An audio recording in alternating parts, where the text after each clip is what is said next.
अब पश्चिम बंगाल चुनाव में यूपी कैडर के आईपीएस अजय पाल शर्मा के एक वीडियो को लेकर सियासी घमासान मचा हुआ है। बंगाल चुनाव में पुलिस पर्यवेक्षक के तौर पर तैनात अजय पाल शर्मा ने दरअसल टीएमसी कैंडिडेट को चेतावनी दी थी कि अगर उनके समर्थकों ने इस चुनाव में गड़बड़ी की कोशिश की तो कार्रवाई सख्त होगी।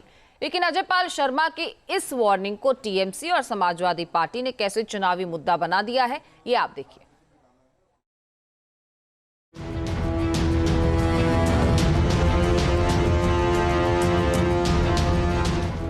इस वीडियो ने वो राजनीतिक तूफान खड़ा कर दिया है जिसकी गूंज बंगाल से लेकर यूपी और दिल्ली तक सुनाई पड़ रही। तस्वीरें पश्चिम बंगाल के दक्षिण 24 परगना के फाल्टा इलाके की। सुरक्षा बलों के जवानों के साथ खड़े ये हैं IPS Ajay Pal Sharma. UP cadre के धाकड़ और सख्त अफसर अजय पाल शर्मा की छवि सिंघम और एनकाउंटर स्पेशलिस्ट की रही है। वो प्रयागराज के एडिशनल पुलिस कमिश्नर हैं। फिलहाल उन्हें पश्चिम बंगाल चुनाव में पुलिस पर्यवेक्षक नियुक्त किया गया है। कोई खुराफात करने की, किसी को परेशान करने की कोशिश की है तो फिर उसकी खबर भी अच्छे चलेंगे। अजय पाल शर्मा को शिकायत मिली थी कि फाल्टा विधानसभा क्षेत्र से टीएमसी के प्रत्याशी जहांगीर खान के समर्थक गुंडागर्दी कर रहे हैं। वो विरोधी दलों के वोटर्स को डरा धमका रहे हैं। इस पर कार्रवाई करते हुए आईपीएस अजय पाल शर्मा जहांगीर खान के घर पहुंचे। वहां उन्हें जहांगीर नहीं मिले। अजय पाल शर्मा ने उनके समर्थकों को चेतावनी दी कि अगर उन्होंने किसी भी वोटर को धमकाया तो सख्त एक्शन लिया जाएगा। ये जहांगीर खान का घर कौन सा है? उसके अंदर शर्म आनी चाहिए तुम लोगों को। शर्म आनी, मैं बताऊँ इतना हल्के में इतना ले रहे हो ना। केसेस सबके खिलाफ रजिस्टर होंगे, जाएंगे सीबीआई को इन्वेस्टिगेशन। दौड़ते रहना था दिल्ली। जहांगीर खान की क्या लगती है? अंकल उसके ड्राइवर का नाम क्या है? जहांगीर के ड्राइवर का नाम हमें जानी ना। अच्छा, तुम जानते नहीं? तुम्हें क्या पता उसके बारे में? हमारे काका से बस, और कुछ नहीं पता है? कौन उसके साथ रहता है, कहाँ वो रहता है, कहाँ रहता है वो, कहाँ इसी में रहता है? घर में तो कोई रहता ही नहीं है। आसपास के जितने भी लोग हैं अच्छी तरह से समझ लें कि अगर किसी ने बदमाशी करी तो उनका कायदे से इलाज किया जाएगा। फिर अगर कहीं से खबर आ गई कि किसी ने कोई खुराफात करने की, किसी को परेशान करने की कोशिश की है तो फिर उसकी खबर भी अच्छे चलेंगे हम। ये जहांगीर के घर वाले भी खड़े हैं, उसको बता देना कायदे से।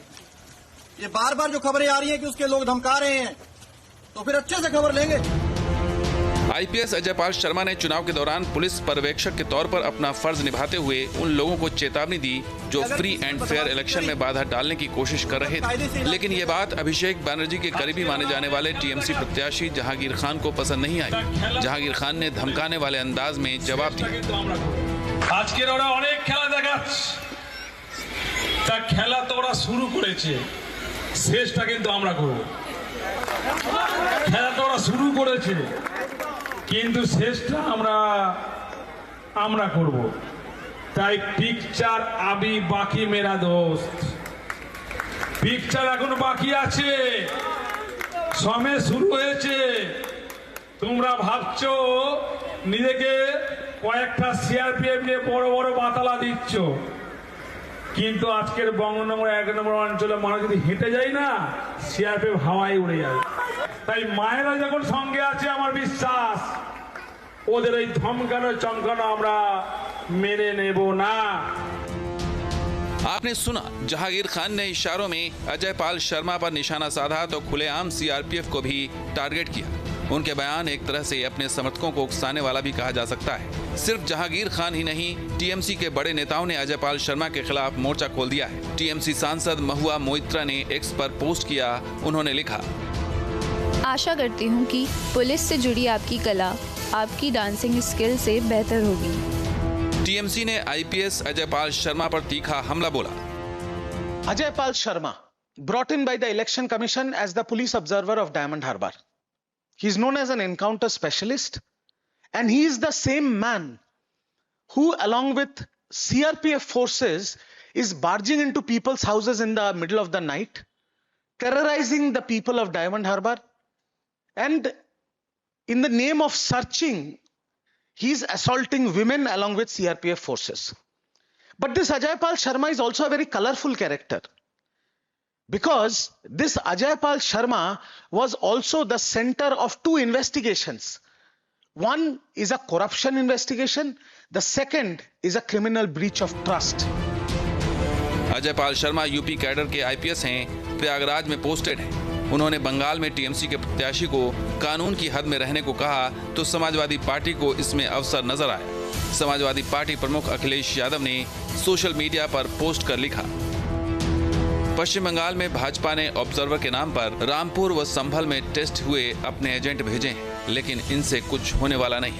दीदी हैं, दीदी रहेंगी। सही समय आने पर भाजपा और उनके संगी साथियों के इन जैसे एजेंटों की सारी आपराधिक करतूतों की गहरी जांच होगी और बेहद सख्त दंडात्मक कार्रवाई भी। ये सब अधिकारी के रूप में अनरजिस्टर्ड लोगों के अनरजिस्टर्ड अंडरग्राउंड सदस्य। हम न इन्हें भागने देंगे, न भूमिगत होने देंगे। ये खोज के लाए जाएंगे, खोद के लाए जाएंगे और अपने कुकृत्यों के लिए कानूनी सजा भी पाएंगे। लोकतंत्र के अपराधी बख्शे नहीं जाएंगे। आईपीएस अजयपाल शर्मा ने वही किया जिसकी जिम्मेदारी उन्हें चुनाव आयोग ने सौंपी है, लेकिन उनके वीडियो को लेकर टीएमसी से लेकर समाजवादी पार्टी तक ने जिस तरह सियासी मुद्दा बनाने की कोशिश की है, उसका साइड इफेक्ट चुनावी सियासत में आने वाले समय में भी नजर आ सकता है। Team news nation.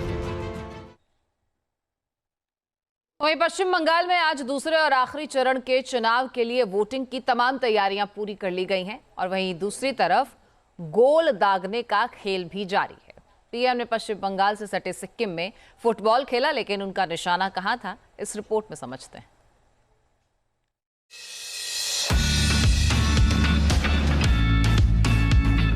कहते हैं कि अक्सर जो दिखता है वो होता नहीं है, लेकिन राजनीति में जो दिखता है वो कतई नहीं होता। सिक्किम में प्रधानमंत्री नरेंद्र मोदी फुटबॉल मैदान में बच्चों के साथ उतरे और पश्चिम बंगाल में दूसरे चरण के मतदान से ठीक पहले 3 गोल दाग दिए। अब इसे पीएम की खेलो इंडिया मुहिम समझें या खेलो होबे की राजनीति, क्योंकि पश्चिम बंगाल की मुख्यमंत्री ममता बनर्जी राजनीति में फुटबॉल से खेला होबे खूब करती रही हैं। असल में पश्चिम बंगाल में चुनाव प्रचार थमने के बाद पीएम 2 दिन के दौरे पर सिक्किम पहुंचे और मंगलवार को सुबह सुबह गैंगटॉक में बच्चों के साथ फुटबॉल खेलने के लिए ग्राउंड पर उतर पड़े। ये है आपकी ताकत, आज मुझे क्या सिखाएंगे आप लोग? ऐसा तो नहीं मुझे हरा दोगे। गैंगटॉक के फुटबॉल मैदान में पीएम ट्रैक सूट पहनकर फुटबॉल खिलाड़ियों के साथ मैदान में उतरे थे। इस खेल में पीएम ने 3 गोल दागे और खिलाड़ियों का हौसला भी बढ़ाया। खेलने के लिए सिर्फ प्रैक्टिस करने से बात नहीं बनती, मैचेज होनी चाहिए, तब जाकर के सीखते जुनून पैदा होता है। हमें आने वाले दिनों में इसको पॉपुलर करना है।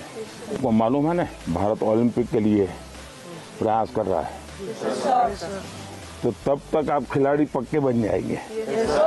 तो आपको अभी से सोचना चाहिए कि हम ऐसे तैयार हो जाएंगे कि हम भी ओलंपिक खेल लें। दरअसल पीएम मोदी जिस सिक्किम में युवा खिलाड़ियों को ऑटोग्राफ दे रहे थे, उस राज्य की 60 किलोमीटर जमीनी सीमा पश्चिम बंगाल से जुड़ी है, जहां की मुख्यमंत्री ममता बनर्जी बीजेपी को खेला होबे की चुनौती देती रही है। अब नंदीग्राम की इस रैली को ही देखिए। 2021 के चुनाव में ममता बनर्जी फ्रैक्चर पैर के साथ यहां मंच पर पहुंची थी, लेकिन फुटबॉल को किक से मारकर खेला होबे का राजनीतिक संकेत दे दिया था।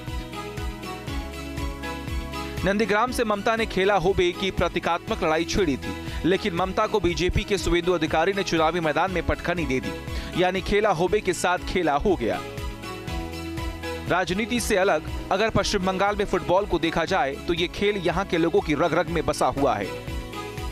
माननीय प्रधानमंत्री जी जो सिक्किम में फुटबॉल खेले आज, ऐसे माना जाता है सिक्किम तथा समस्त नॉर्थ ईस्ट स्टेट जो है वहाँ पे फुटबॉल बहुत ही लोकप्रिय है।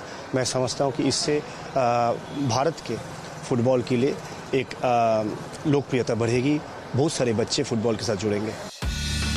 1911 में पश्चिम बंगाल के मोहन बागान ने अंग्रेजों के ईस्ट यॉर्कशायर रेजिमेंट से IFA शील्ड जीता था। 20वीं सदी में पश्चिम बंगाल देश का फुटबॉल हार्टलैंड बन गया। मोहन बागान ईस्ट बंगाल मोहम्मडन क्लब ने फुटबॉल में दबदबा बनाया। संतोष ट्रॉफी पर पश्चिम बंगाल का लंबे समय तक कब्जा रहा।